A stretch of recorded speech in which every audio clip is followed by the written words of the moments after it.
اور یعقوب کی ران کی نس اس کے ساتھ کشتی کرنے پر چڑھ گئی، اور اس نے کہا مجھے جانے دے، کیونکہ پو پھٹ چلی۔ یعقوب نے کہا کہ جب تک تو مجھے برکت نہ دے میں تجھے جانے نہیں دوں گا۔ تب اس نے اس سے پوچھا کہ تیرا کیا نام ہے؟ اس نے جواب دیا یعقوب۔ اس نے کہا تیرا نام آگے کو یعقوب نہیں بلکہ اسرائیل ہوگا، کیونکہ تو نے خدا اور آدمیوں کے ساتھ زور آزمائی کی اور غالب ہوا۔ تب یعقوب نے اس سے کہا کہ میں تیری منت کرتا ہوں، تو مجھے اپنا نام بتا دے۔ اس نے کہا تو میرا نام کیوں پوچھتا ہے؟ اور اس نے اسے وہاں برکت دی۔ اور یعقوب نے اس جگہ کا نام فنییل رکھا اور کہا کہ میں نے خدا کو روبرو دیکھا تو بھی میری جان بچی رہی۔ پیدائش۔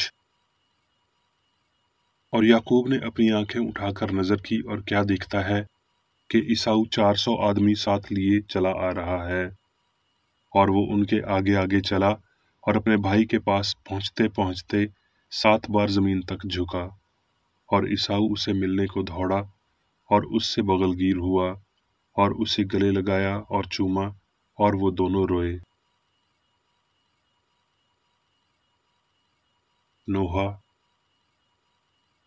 یہ خداوند کی شفقت ہے کہ ہم فنا نہیں ہوئے، کیونکہ اس کی رحمت لازوال ہے۔ وہ ہر صبح تازہ ہے، تیری وفاداری عظیم ہے۔ میری جان نے کہا میرا بکرا خداوند ہے، اس لیے میری امید اسی سے ہے۔ خداوند ان پر مہربان ہے جو اس کے منتظر ہیں، اس جان پر جو اس کی طالب ہے۔ یسایہ۔ اے سب پیاسو پانی کے پاس آؤ، اور وہ بھی جس کے پاس پیسہ نہ ہو، آؤ مول لو اور کھاؤ۔ ہاں آؤ اور دودھ بے زر اور بے قیمت خریدو۔ تم کس لیے اپنا روپیہ اس چیز کے لیے جو روٹی نہیں، اور اپنی محنت اس چیز کے واسطے جو آسودہ نہیں کرتی خرچ کرتے ہو؟ تم غور سے میری سنو، اور ہر وہ چیز جو اچھی ہے کھاؤ، اور تمہاری جان فروغی سے لذت اٹھائے۔ کان لگاؤ اور میرے پاس آؤ اور سنو، اور تمہاری جان زندہ رہے گی، اور میں تم کو ابدی عہد یعنی داؤد کی سچی نعمتیں بخشوں گا۔ یسایہ۔ کیا وہ روزہ جو میں چاہتا ہوں یہ نہیں کہ ظلم کی زنجیریں توڑے اور جوئے کے بندھن کھولے اور مظلوموں کو آزاد کرے، بلکہ ہر ایک جوئے کو توڑ ڈالے؟ کیا یہ نہیں کہ تو اپنی روٹی بھوکے کو کھلائے اور مسکینوں کو جو آوارہ ہیں گھر میں لائے، اور جب کسی کو ننگا دیکھے اسے پہنائے، اور تو اپنے ہم جسم سے روپوشی نہ کرے؟ تب تیری روشنی صبح کی مانند پھوٹ نکلے گی، اور تیری صحت کی ترقی جلد ظاہر ہوگی۔ تیری صداقت تیری ہراول ہوگی، اور خداوند کا جلال تیرے پیچھے تیری حفاظت کرے گا۔ اگر تو اپنے دل کو بھوکے کی طرف مائل کرے اور آزودہ دل کو آسودہ کرے، تو تیرا نور تاریکی میں چمکے گا، اور تیری تیرگی دوپہر کی مانند ہو جائے گی، اور خداوند سدا تیری رہنمائی کرے گا اور خشک سالی میں تجھے سیر کرے گا، اور تیری ہڈیوں کو قوت بخشے گا۔ پس تو سیراب باغ کی مانند ہوگا، اور اس چشمے کی مانند جس کا پانی کم نہ ہو۔ تسلنکیوں۔ اور تمہارے روح اور جان اور بدن ہمارے خداوند یسوع مسیح کے آنے تک پورے پورے اور بے عیب محفوظ رہیں۔ اب میں میری بیکر ایڈی کی تحریر کردہ کرسچن سائنس کی درسی کتاب سائنس اور صحت آیات کی کنجی کے ساتھ میں سے لی گئی تحریریں پڑھوں گا۔ سائنس اور صحت۔ خدا اور جان ایک ہیں، اور یہ اتحاد کبھی بھی محدود عقل یا ایک محدود بدن میں شامل نہیں ہوتا۔ روح ابدی الہی ہے۔ روح جان کے علاوہ زندگی کو کچھ بھی مرتب نہیں کر سکتا، کیونکہ روح باقی کسی بھی چیز سے زیادہ اہمیت رکھتی ہے۔ الہی فہم بشر کی جان ہے اور انسان کو سب چیزوں پر حاکمیت عطا کرتا ہے۔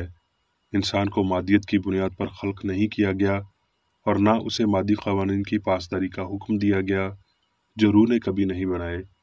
اس کا صوبہ روحانی قوانین فہم کے بلند آئین میں ہے۔ انسانی سوچ نے اس مفروضے کے تحت لفظ جان کے مفہوم کو ملاوٹ زدہ قرار دیا ہے کہ مادے میں رہتے ہوئے جان بدکار اور نیک ذہانت دونوں ہے۔ جہاں معبود کے معنی مطلوب ہوں وہاں لفظ جان کا موضوع استعمال صرف لفظ خدا کے ساتھ تبادلہ کرنے سے ہی کیا جا سکتا ہے۔ دیگر معاملات میں فہم کا لفظ استعمال کریں تو آپ کو اس کا سائنسی مفہوم میسر ہوگا، جیسے کہ کرسچن سائنس میں استعمال کیا گیا ہے۔ جان، روح یا خدا کے لیے موضوع مترادف الفاظ ہیں، لیکن سائنس کے علاوہ جان فہم کے ساتھ مادی احساس کے ساتھ تعلق رکھتی ہے۔ صحیح سمجھا جائے تو ایک احساس مادی صورت اپنانے کی بجائے انسان ایک بے حس بدن لیے ہوئے ہے، اور خدا جو انسان اور ساری مخلوق کی جان ہے اپنی انفرادیت، ہم آہنگی اور لافانیت میں دائمی ہوتے ہوئے منفرد رہتا اور انسان میں ان خوبیوں کو عقل کے وسیلہ نہ کہ مادے کے وسیلہ متواتر رکھتا ہے۔ انسانی خیالات پر غور کرنے اور ہستی کی سائنس کو رد کرنے کا صرف ایک عذر روح سے متعلق ہماری لا علمی ہے، وہ لا علمی جو صرف الہی سائنس کے ادراک کو تسلیم کرتی ہے، ایسا ادراک جس کے وسیلہ ہم زمین پر سچائی کی بادشاہت میں داخل ہوتے ہیں اور یہ سیکھتے ہیں کہ روح لامحدود اور نہایت اعلیٰ ہے۔ روح اور مادہ روشنی اور تاریکی سے زیادہ مزید نہیں گھلتے ملتے۔